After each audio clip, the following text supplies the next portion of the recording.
This is period 2, agree? Yes?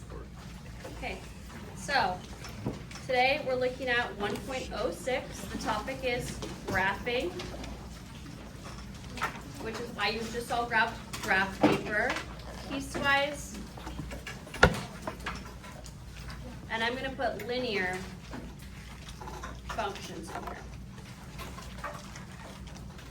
And so that indicates to us that these will be lines. Nothing will be a curve. If you end up with a curve that just says, oops-a-daisy, I may have a coordinate that doesn't quite line up and therefore doesn't make a line.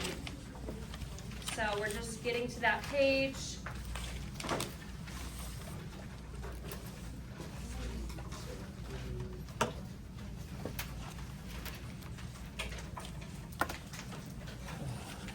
Oh, looks like I didn't glue this one in. Since I have my glue stick, I'm going to quickly glue this in. I'm not sure if you guys saw on the note, but I am going to be collecting your guys' notebook on the day of your test or quiz. Since your period 2 even block, your test for unit 1 is anticipated as Friday, October 3rd. So just to be aware, I'll be collecting your math notebook on that day and giving you full credit for all the completed homework. So our friends have been checking it off for completion, but I'm going to be checking that it actually is complete with my own eyes to give you credit in the grade book. As you notice, that hasn't happened yet. So we're at 1.06, graphing, piecewise, linear functions. And we do have a warm-up. Given f of x is equal to, I don't remember if I put negative or positive, so I'm going to switch back to it. 1/2 x minus 3. I want you to evaluate. We're going to do f of 0, f of 1, and f of negative 4. So before we get started, this notation is called function notation. Just bring to your mind and remind your neighbor, how do we do this arithmetic? What are we being asked to do? Confirm with them that you know the next step. What are we doing here? You might not remember. Plugging stuff. My hope is that one group will ask me a good clarifying question to confirm their understanding. So what do we do here? Which partnership can ask a good clarifying question to support the class?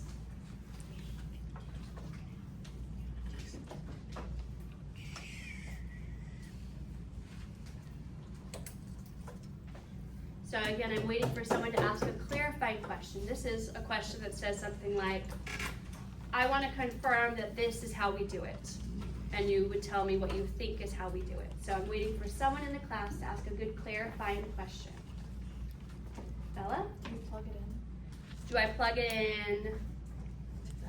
We do plug it in for the x. Yes, thank you. So please do that arithmetic now if that's what you were thinking. Good. Asking clarifying questions is a very important skill in life. I ask many questions everywhere I go because I don't want to do it twice. I want to do it the right way the first time. You know what I'm saying? So clarifying questions are very helpful. We're doing the arithmetic of plugging it in for x to the equation. We're all doing it. Yes, yes, yes. Math, math, math. Good. So we're going to plug it in for x like we confirmed. So I do expect us to be doing that math. Very nice, very nice.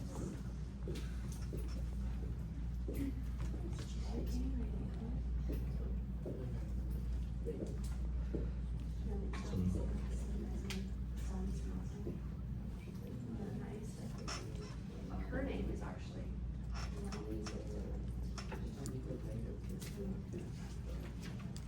Okay, we're mathing, we're plugging it in as the x, which was confirmed. We're plugging it in as the x, not the y, but as the x. So we're evaluating evaluating by plugging it in as the x value. This is looking good, Aiden. Okay, look, I'm seeing some good work. Did we plug it in as x, as the x value in the equation? Looks like we may have plugged it in for y. Let's plug it in for x. It will be more simple than that. Looking good here, Alex? So, to confirm, here's the equation, here's x. This f of x is another name for y, and it means the function called f, where the variable input is x. It doesn't mean anything about x per se. It means this is the output, and this is how I get the output by plugging in a number for x. So, all that to say, I do 1/2 times 0 minus 3, and that gives 0 minus 3, which is -3. The way that we say this answer is f of 0 is -3. Tell your neighbor how to say this answer. F of 0. Good. So this is called f of x. So anytime you see this, I want you to be able to use the correct language to describe the same thing that I'm talking about. That way we're all on the same page and using the same words. So for f of 1, we do the same type of work. This time I plugged in the number 1, and I'm showing all of my work because I want to tell myself what I was doing in case I come back to it later. That's 1/2 minus 3, and so that's going to give me the answer -2.5. So f of, and tell your neighbor how to say the answer here, just for the good practice. 1 equals -2.5. Very nice. So then, if you didn't do -4 the same way that we did these two, you're doing that math right now. I'm going to do it quietly, and let's see if we get the same answer. Maybe you already did it.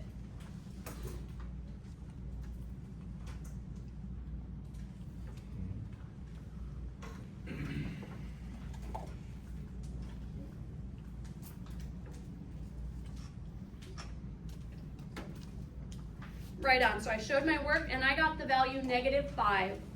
And so what's important about this is that when it's written as such, f of 0 equals -3, it's actually indicating a coordinate on the plane, which is kind of cool. This represents the coordinate 0, -3, because we plugged in 0 for x and we got out -3 for y. And so this one, the way that it's written like this, means the coordinate 1, -2.5. So we just kind of have this in the back of our mind. And then this one would mean the coordinate, same idea, -4, -5. Because this is the x value and it equals the y value. So f of x is equal to y, and we see that it's equal to the y value, and we see that this is when we plugged in a number for x. So we will look at evaluating our functions too, but let's first get into some vocab. So we've never heard of the idea of piecewise function, but maybe you have.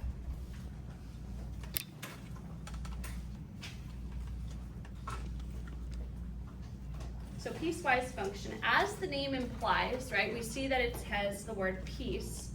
You have to be very wise to do this.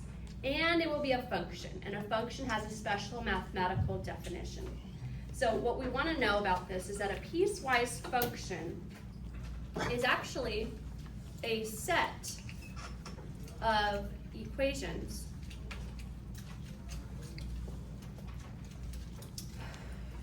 graphed on the same plane but never overlapping.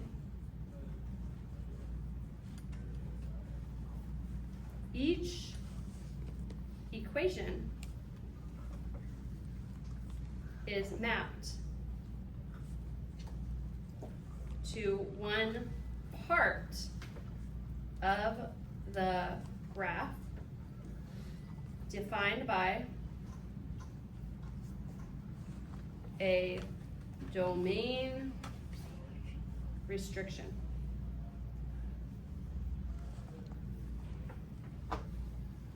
And a domain restriction is something that we saw when we were graphing rays and segments.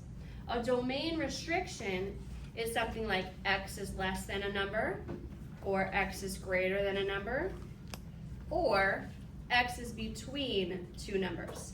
So we had m and n, n, and n as numbers when we had our past set of notes. Remember, this is our domain restriction. So it's saying we're going to graph a bunch of functions, but they will never overlap. So that means that they will not have the same domain. One will have a domain that's to the left side of the graph, one will have a domain that's for the middle, and one will have a domain that's to the right. And so they'll all be in different parts along the x-axis. The functions will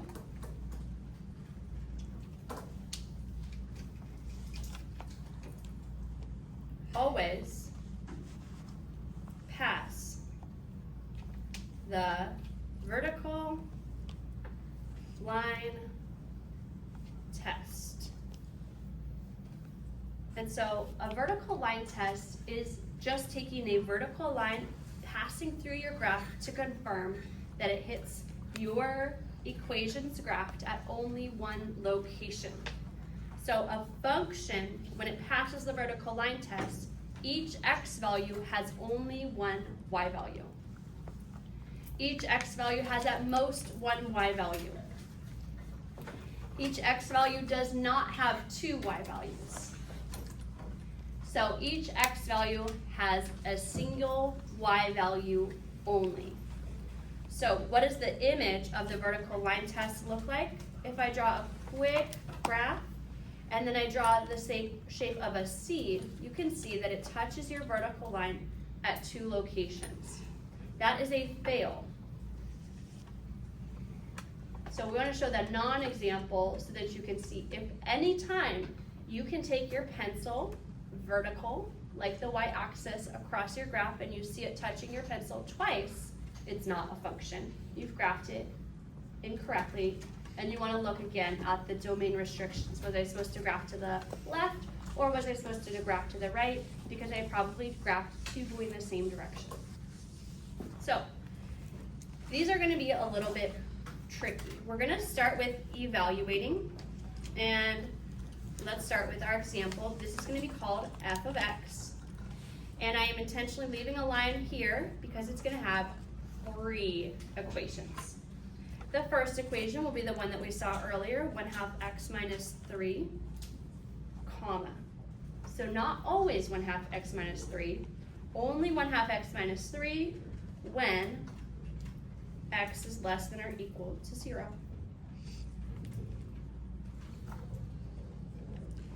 In the middle, we're going to have the function, let's go with 4. And this is going to be when x is between 0 and positive 3. The way that we say these segments is between. So we say between 0 and 3. The last piece is negative 2x plus 8, comma, and this will be when x is greater than or equal to 3. Then we'll close off our function, and let's talk about this. So our purpose here is to evaluate and graph. Now, when I did this last period and in our homework, I had the graphing first. So we're going to let's do the graphing first. Before we do our graphing, we need to do a little bit of planning. Let's make sure that we understand this. If I say x is less than 0, is this ray going to the left or to the right? Tell your neighbor which way, to the left or to the right? Okay, so less than. And if I think of 0 and I go to my graph, less than 0 is going to be negative numbers. Are negative numbers to the left or to the right of 0? Left. Left. This is a ray pointing to the left.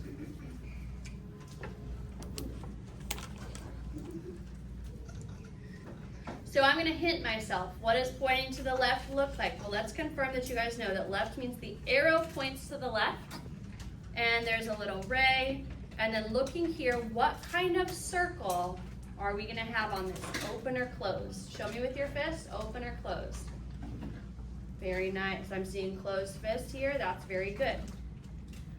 For the next piece, because of the domain restriction, we can see that there are two numbers. So is this array or a segment? Tell your neighbor. Segment. Okay, good. This is a segment. What kind of circles does it have? Both of them are, show me with your fist. Very nice. Big open circles. And this is not going to be in the left. This is going to be in the middle. The segments are always in the middle because they start and they stop. The last one, is it array or a segment? And what kind of circle? Tell your neighbor what you know about it. It's array going to the right. Okay, I heard array. This one is going to the right. I also heard closed circle, and so confirming this is going to have a closed circle and point with the arrow to the right. Is this how they're always set up? Yes. The top is always to the left. The bottom is always to the right. The top is always to the left. The bottom is always to the right. What is the top always to? Left. What is the bottom to? Which one is the top? Which one is the bottom? Right. So the top goes to the left. The bottom goes to the right. Do they both go to the right? No. Do they both go to the left? No. So it's easy for us to talk about it now, but when we get to graphing, this is what we're going to have to be sorting out. Oh, I accidentally pointed them both to the right. Oops-a-daisy. I have to make one of them point to the left. So let's take a look at getting that graph paper that we cut up.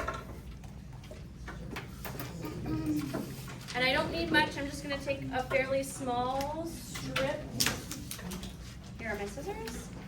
So let's say about this big.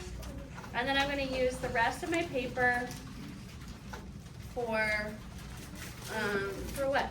Oh, for the evaluate. Now, if you want to use more paper, go for it. I mean, maybe your graph wants to be really big. That's fine.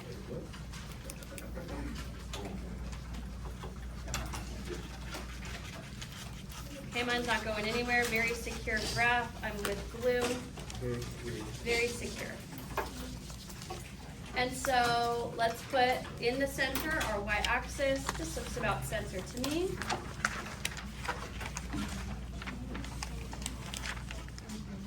And then again in the center, I'm going to put my x-axis. And here's x. Now, my boundary lines. I happen to have so I'm going to highlight the 0 as such. And I'm just going over this with a highlighter. It's a dashed vertical line. This is HBHS, so we've got the orange. I'm going to put that at 3. So where's 3 for x? That's here. So what I've done is I've indicated x equals 3 and x equals 0, just with these little highlighters. And if you want to borrow some of these, you can. It's possible that some of our classmates brought in highlighters, and I can add those to the supply in the back. So what's going to happen is that this function is going to be to the left of 0. So I'm coming to 0, and then put your vertical line at 0, like me, with your pencil. Everyone line it up. Oh, some of us are still getting started by drawing our grid lines.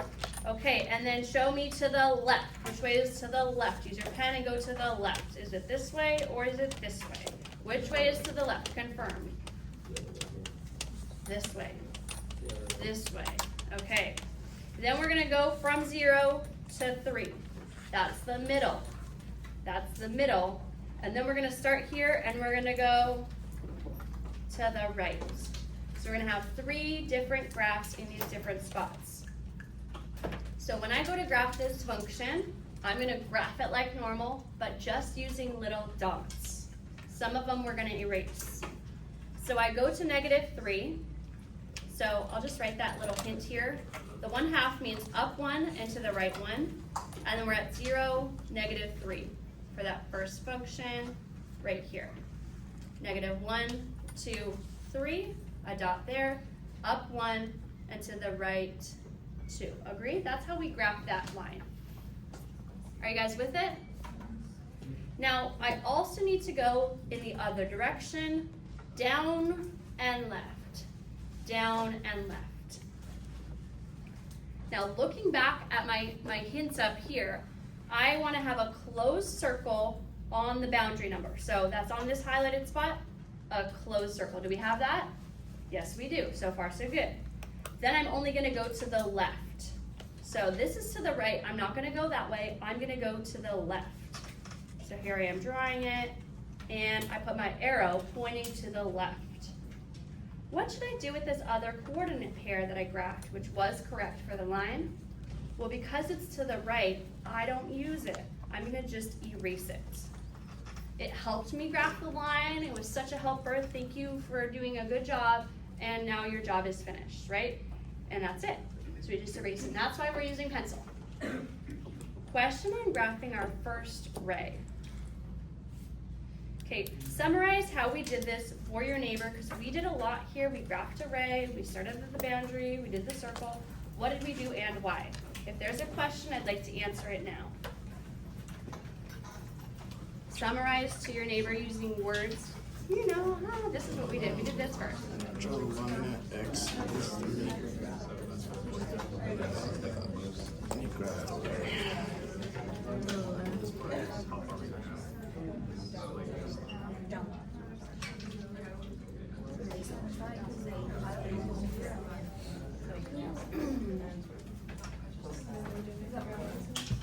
Okay, question. Question, is there a question? Okay, let's do the second one. 4, there she is. I'm gonna put this information here. 4, how many X are there? Show me, how many X are there? How many? How many X do you see right here? Not a trick question, but kind of a trick question. How many X? Alex knows how many X are we seeing? Is X here? Nope. Do you see X? Mm-mm. No. Is X there? No. So that means that X isn't here. Meaning, how many X are here? You guys showed me with your fingers. What's the number for the number of X's? 0. 0x. This is a slope of 0.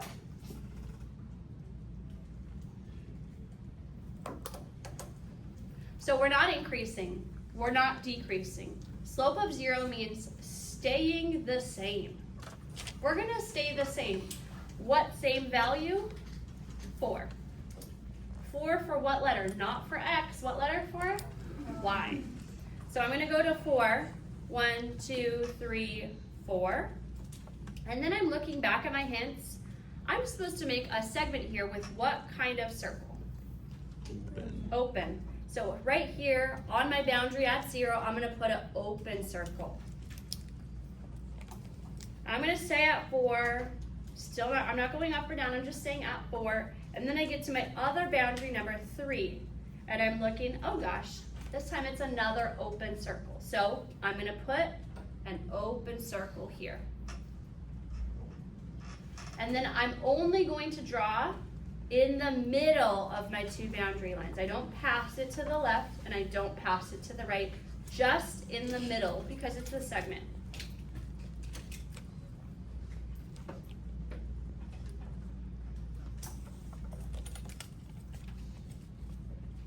So I've got my little hint here, slope of 0. Another way that I might describe this is horizontal. That's very academic. Another way I might describe it is flat. Flat, and then it's more figurative. You can imagine something that's flat, and you might think of this shape. Now the last one here, when we do that, it's -2 over 1, which is down 2 and to the right 1, with the coordinate 0, 8. As you notice, 1, 2, 3, 4, 5. My graph is not 8 tall, is it? So is there another course of action? If your graph is 8 tall, good, start at 8 and make dots, going down 2 and to the right 1. But because I know the boundary numbers, sometimes we can do this table of values. So in this case, I'm going to plug in the x value to the equation to get y, this one here, negative 2x plus 8. The x value that I'm going to plug in is 3.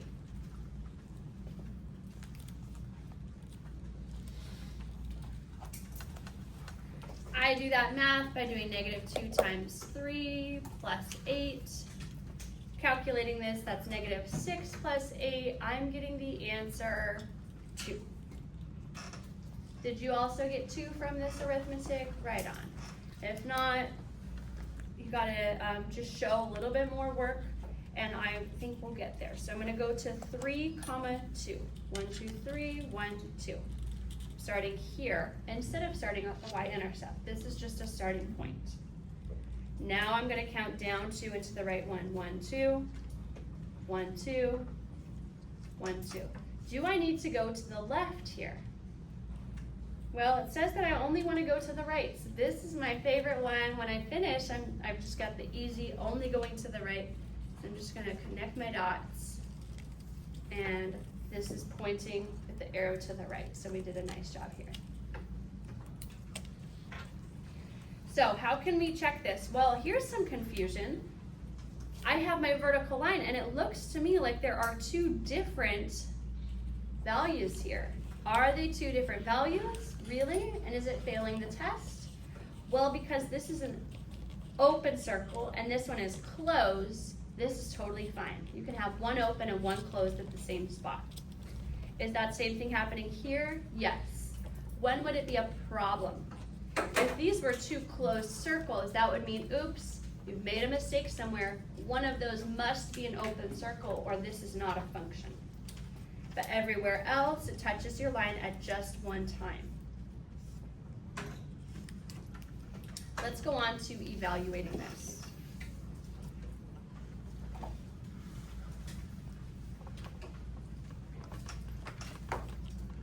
So in evaluate, our directions are plug in to the domain, inequality,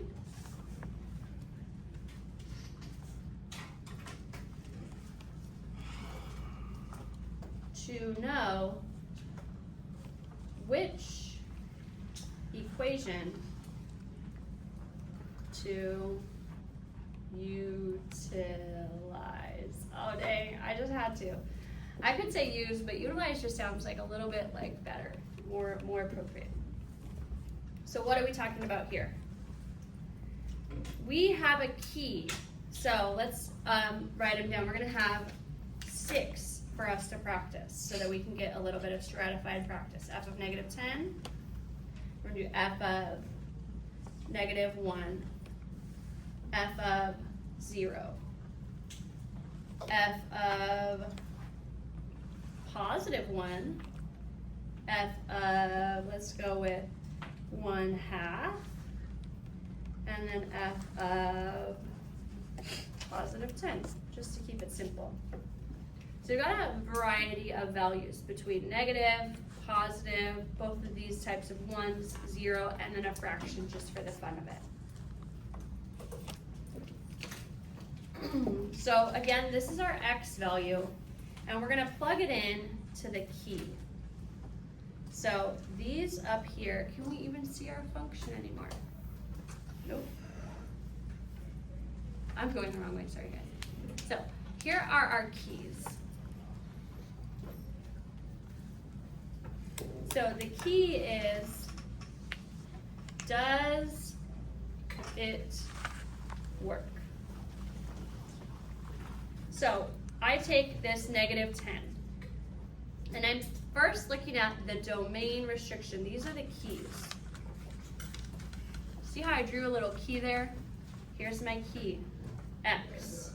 I'm gonna take x and try to plug it into this key.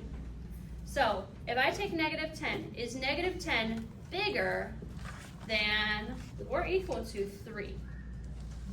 Is negative 10 bigger than or equal to 3? No. So it doesn't fit in this door. So I'm not gonna use this equation. Is negative 10, when I plug it in here, between 0 and 3? No. So I'm not gonna use this equation either. Is negative 10 less than or equal to 0? Yes, it is. So because it worked in this top equation, in inequality, I'm going to use the top equation. So I know to use 1/2 x minus 3. So that's going to be 1/2 times negative 10 plus 3. That's going to be negative 5 plus 3, which is negative 2. How did I get negative 2? I did this computation.